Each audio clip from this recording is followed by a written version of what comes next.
President Tusk, distinguished guests, ladies and gentlemen, good evening. On behalf of the committee of the 107th session of the UCD Law Society, I'm delighted to welcome President Tusk to University College Dublin. At the heart of the Law Society, we strive to generate conversation and debate within UCD, and it is a rare privilege as students to be addressed by one of the most influential and extraordinary people of our time.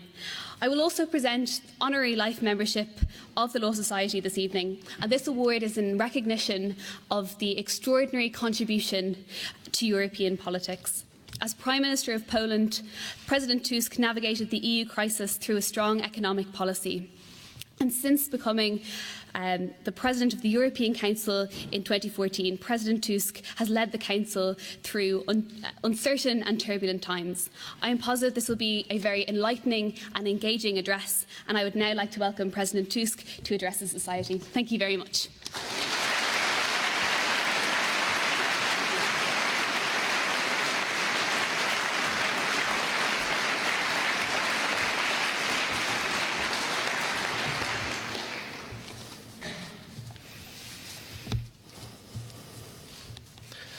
I'm 61, but I still feel some kind of stage fright. You know, it's not, First of all, thank you for your welcome and for this honor. As some of you may know, my name is Donald, after my father. I am a Catholic, like the overwhelming majority of my compatriots. I love football as well as rugby. My beloved sports club from my hometown has won 13 rugby union titles. I am a fan of W.B. Yeats, Samuel Beckett, U2, and Sinead O'Connor, even if she did go a bit too far with John Paul II. You remember the scandal with the photo? Colin Farrell and Neil Jordan. I am even a fan of Conor McGregor, though I must say I have mixed feelings about his latest fight with a bus in New York. I am as delighted with the poems of Seamus Heaney as I am with the drop goals of Jonathan Sexton. And my favourite memory from the Euro 2012 Football Championship is the Spain versus Ireland game. I am not talking about the result. It's better if I don't mention it at all. But I remember how moved I was, like all football fans, when thousands of Irish supporters sang the fields of Antenraj despite a defeat. I was there with them in Gdańsk at the time, not only in the stadium, but also in town after the match. And don't ask me about the details. We had a few pints too many. But last but not least, I don't like Brexit. Actually, that's an understatement.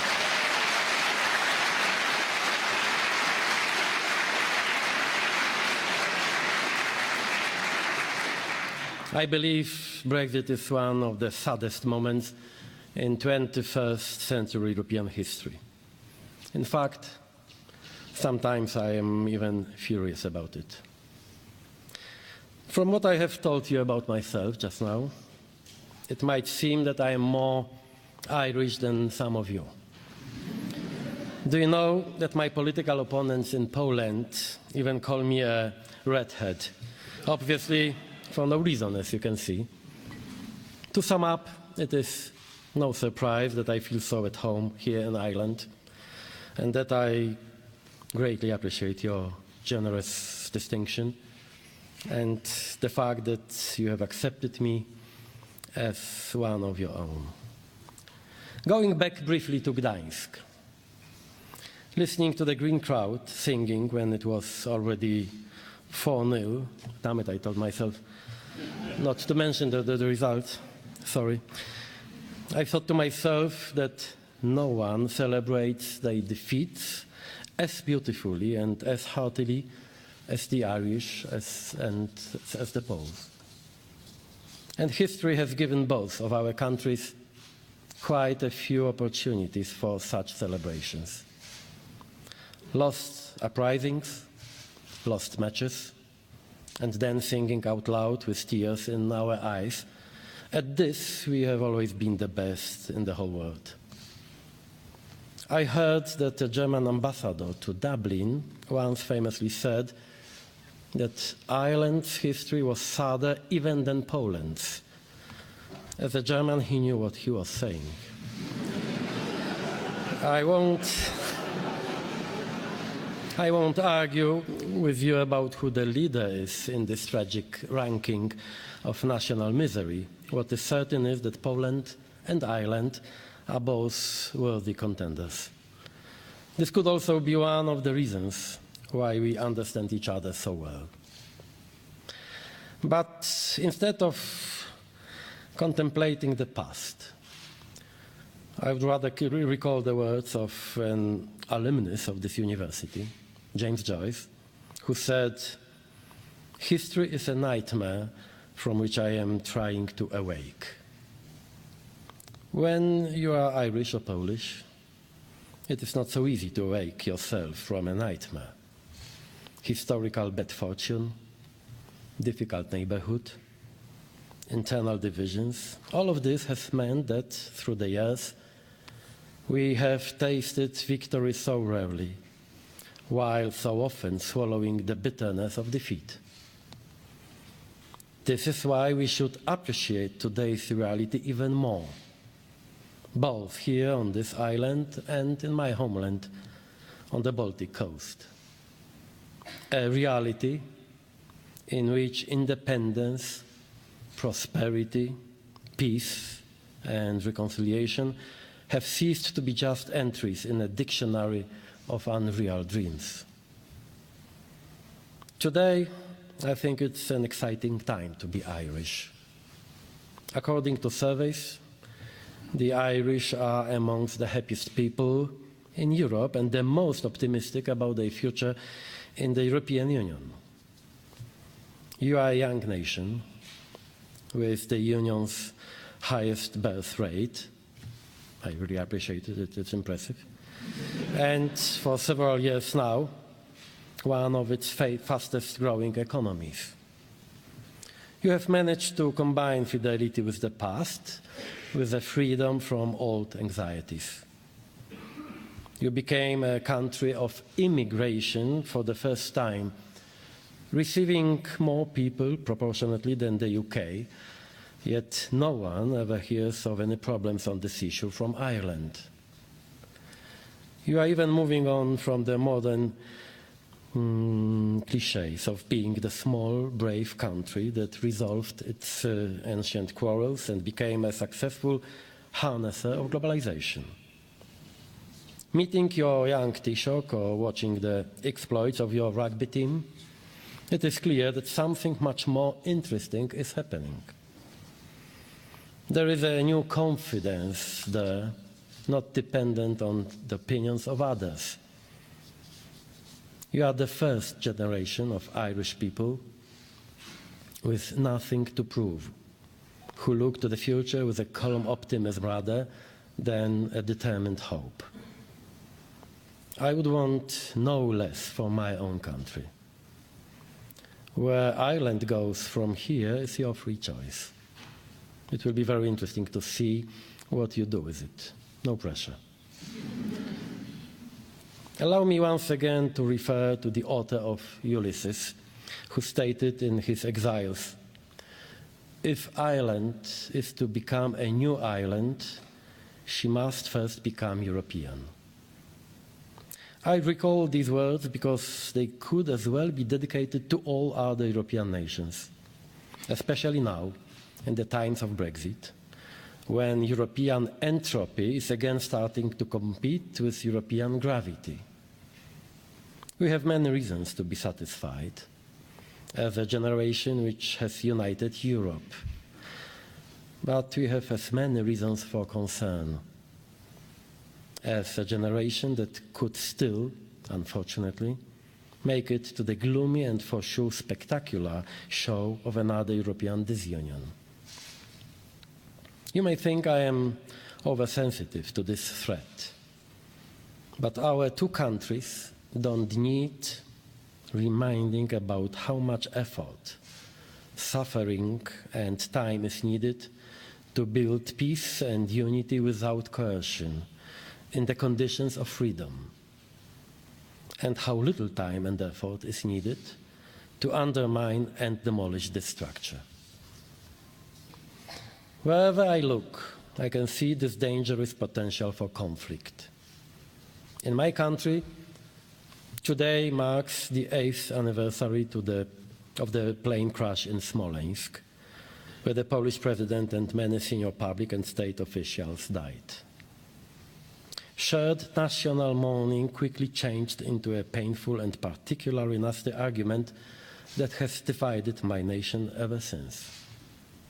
While here in Dublin and in Belfast, today on the 20th anniversary of the Good Friday Agreement, thousands of people are looking with concern and anxiety to the future of the peace process after Brexit. Later this month, I will be visiting the Balkans. To describe all the conflicts in that region would require a many-hour lecture. The Greeks and Cypriots have worries of their own about their neighbor, not to mention the emotions surrounding illegal migration and the security of Europe's external border. I could go on. I would like you to treat these words not as an introduction to some kind of sad prophecy. I don't feel good in the role of Cassandra. Out of Homer's heroes, I clearly prefer Ulysses, and in this case, not because of my fondness for Joyce. Ulysses, who pursued his goal, even against the gods, sometimes losing his way, sometimes doubting and sinning, he finally made it to his Ithaca. Determination and faith were with him through the years of his journey. And despite moments of weakness and despite the crisis, he never gave up. I can see this kind of strength and determination in you, the young Irish, and I meet people like you in all corners of Europe. All we need to do is find each other again, count how many we are, and reunite. As I already said here in Dublin last year, Ninyart goker lekeile. There is no strength without unity. This might seem a bit egotic, but let me quote myself again. At the 60th anniversary of the treaties which laid the foundations for the EU, I said in Rome, Europe as a political entity will either be united or will not be at all. Only a united Europe can be a sovereign Europe in relation to the rest of the world. And only a sovereign Europe guarantees independence for its nations, guarantees freedom for its citizens. The unity of Europe is not a bureaucratic model. It is a set of common values and democratic standards. Today, it is not enough to call for unity and to protest against multiple speeds in Europe. It is much more important that we all respect our common rules such as human rights and civil liberties, freedom of speech and freedom of assembly, checks and balances, and the rule of law. This is the true foundation of our unity. Recently, I've been thinking about the poet whose life embodies very well the various legacies I have just mentioned. Seamus Heaney, also honored by this society, who would be 79 this week. An Irish poet from Derry in the north who came of age during the Troubles. A Nobel laureate with professorships at Harvard and Oxford. It was Heaney who welcomed the leaders of the Central and East European countries to the EU at a special ceremony in Dublin on the 1st of May 2004. His celebratory poem, Beacons at Beatana, uses the image of a feast of bright fire to mark the day we returned home. So on a day when newcomers appear, let it be a homecoming, and let us speak the unstrange word and give a welcome here. Move lips, move minds, and make new meanings flare like ancient beacons signaling peak to peak, from Middle Sea to North Sea, shining clear as phoenix flames upon Fionn Iske here. Thank you. Thank you.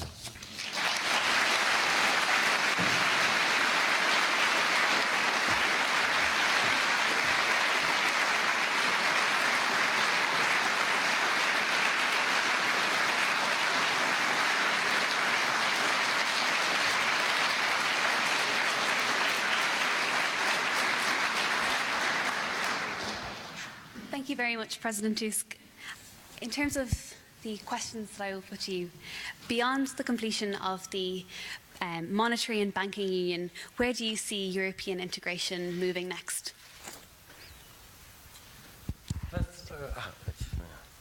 I have, as a football fan, I can try without microphone. But first of all, I would like to dispel all kinds of ambiguities and doubts. I am really obsessed with European unity, but at the same time, I am not a federalist. And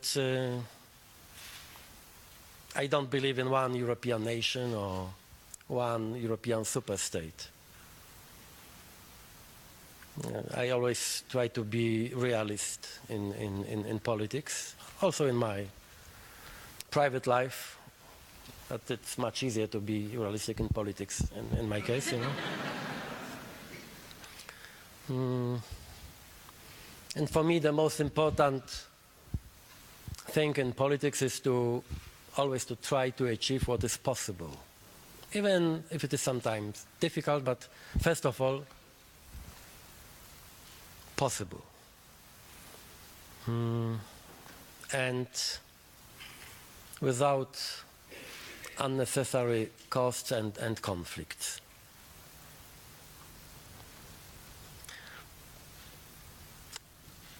As a politician, I always try to find, you know, common sense, not ideology or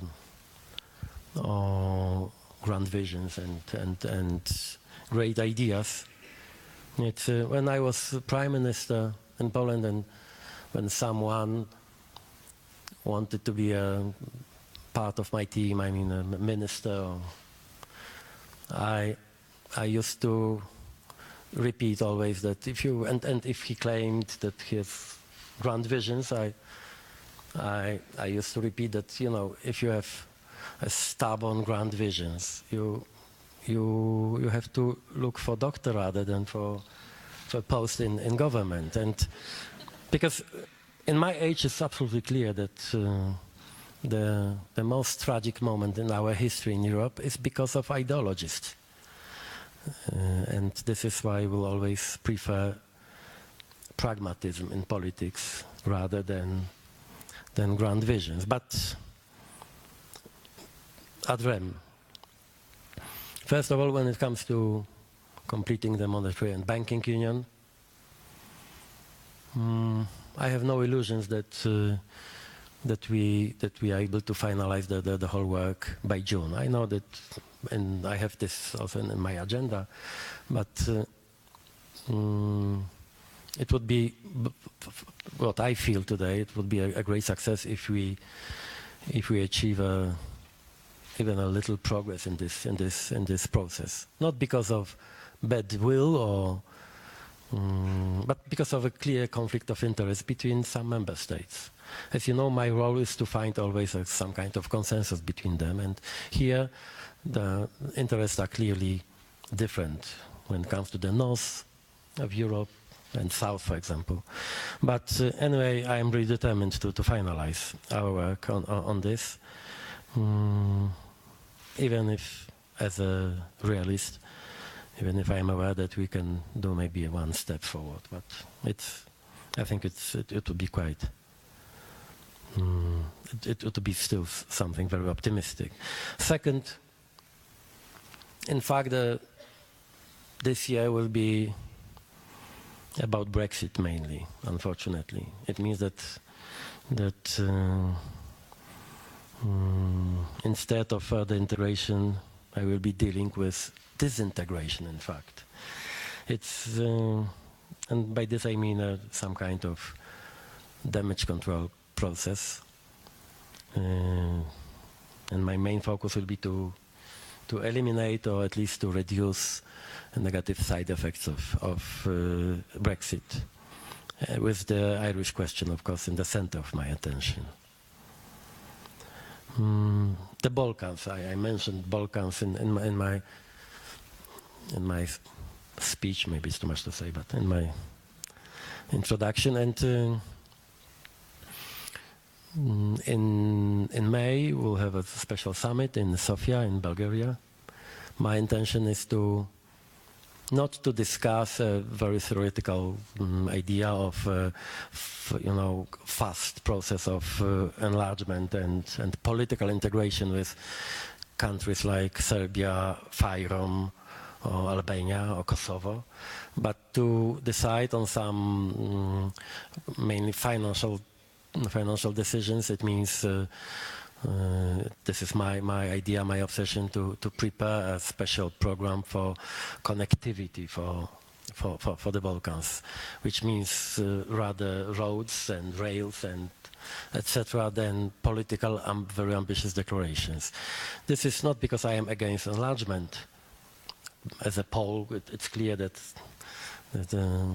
it would be something really unpleasant if a Pole would say in Tirana or in Zagreb that it's too early to be a part of the European Union, because I've heard some comments about our membership in the EU. This is why I should be very modest and ambitious at the same time when it comes to enlargement. But my opinion is that we have to be, first of all, as always, pragmatic, more than idealistic, and I want to help them in a very pragmatic terms, and not only with a very pompous declarations or something like that.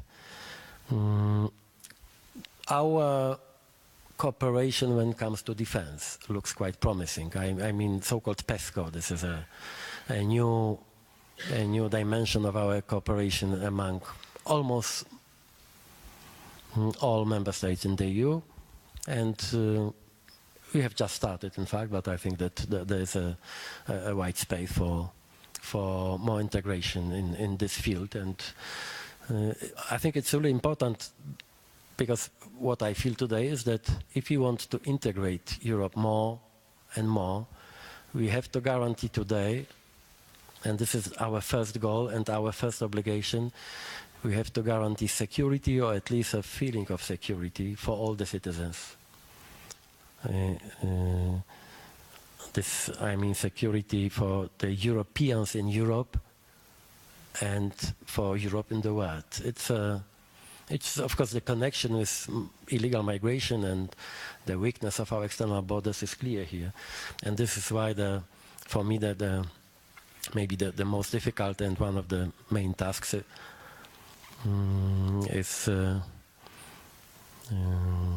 re-establishing a real effective control on our external borders. Not because I am against migrants, quite the opposite, but if we want to have a realistic and effective migration policy, we need to re-establish our fundamental instrument for this. It means also control of on our borders. And I know it sounds less ambitious than we can hear sometime in Brussels. This, grand visions about further and fast integration. But I think that today we need to be more cautious with dreams and more effective when it comes to acts. Thank you very much. You took a very different, I suppose, route to European and indeed national politics than many of your counterparts. Could you tell us a bit about your time as a student political activist in Poland?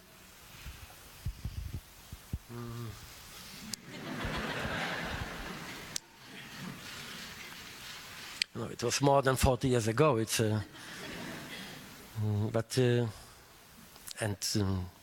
Political activist, it sounds ugly, yeah? But to be frank, first of all, I suppose that you already know that our lives are ruled by chance rather than by our intentions. It was Woody Allen who said, if I remember well, if you want to make God laugh, tell him about your plans. And I totally agree with this assessment. I wanted always to be a football player. But my first coach made me quickly aware that I would never be a star. By the way, is it true that Cristiano Ronaldo is a member of our society also? Because I can say also that... yeah, okay. It means that, at least at the end of my life, I can be also a member of a team together with Ronaldo, it's my coach would be really surprised, And in secondary school, my great passion was in ancient history, and I wanted to be. It was my dream to become an archaeologist, and to discover Troy, even it have already been discovered, as or some Egyptian tombs, but again, bad luck, because it's there was no archaeology faculty at Gdańsk University. In fact, from my early childhood, I was an adventurer. My poor mother, and I was always ready to give almost everything up to have an adventure. And our life under communism was very boring, extremely boring. This was, in fact, the worst side of communism. Not repressions, but boredom and monotony. Believe me, I know what I'm talking about. And the regime gave us a lot of reasons to rebel also, and I loved risk. It means that it was really easy for me to decide to become a kind of rebel with a cause, if you know what I mean. And as a student, I engaged in some kind of anti-governmental conspiracy, illegal demonstrations, underground publications, distributing leaflets. I think in Ireland I don't have to explain what I'm talking about. And my town was also a very specific place. I mean, Gdańsk. When I was teenager, I witnessed also a massacre of Gdańsk shipyards workers. A lot of them were shot dead by the communistic police, in fact, on my street. And it shaped the rest of my life, in fact, and myself. And then later, solidarity movement, then martial law, then going into hiding, short time prison, then amnesty. I was also banned for work for almost 10 years, and then I started to work as a construction worker, using climbing equipment like alpinists, because I worked on high constructions and something like that. Really exciting experience. 8 years, maybe too long, but anyway, it was something really interesting. And you know, it's in fact the life outside the system was much more interesting than, and especially that in fact it came into happy end. I mean, like in Hollywood movie, we won, even if no one believed that it could be possible. And then I realized that in fact my whole life, that politics is my whole life, and then I decided to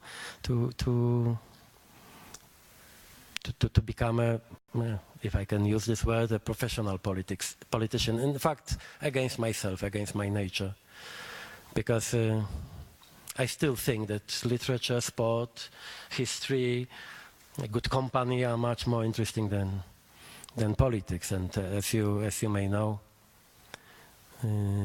it's not so easy to be in a good company in politics. Unlike here, of course. Yeah, so, more or less, this is the whole history. Thank you so much. I'd now like to bestow honorary life membership on you. For Thank me? you. Yeah. For you, yes. Thank you so much. Thank you. Thank you.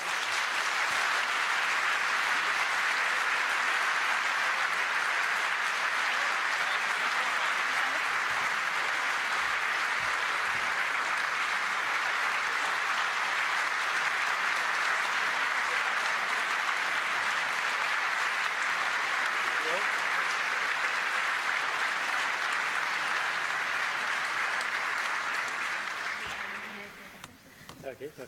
And now it's back. Yeah. Up.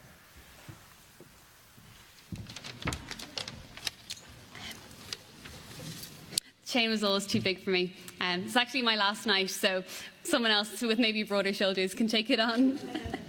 I would like to sincerely thank President Tusk for joining us this evening for a fascinating discussion and a really extraordinary insight into his life. Thank you so much for joining us. You can't imagine how much we appreciate it. Thank you.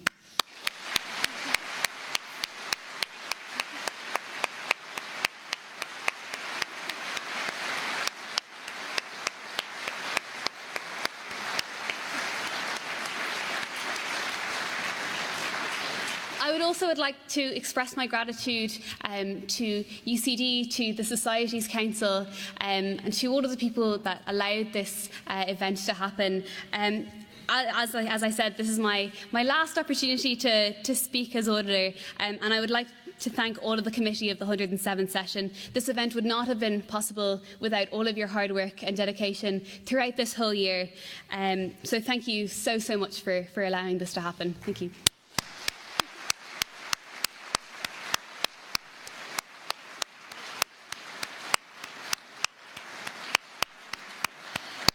Now, the President and the delegation from the European Council will now depart. If everyone could please remain in your seats until the doors open in the next few minutes. Thank you very much for attending this evening.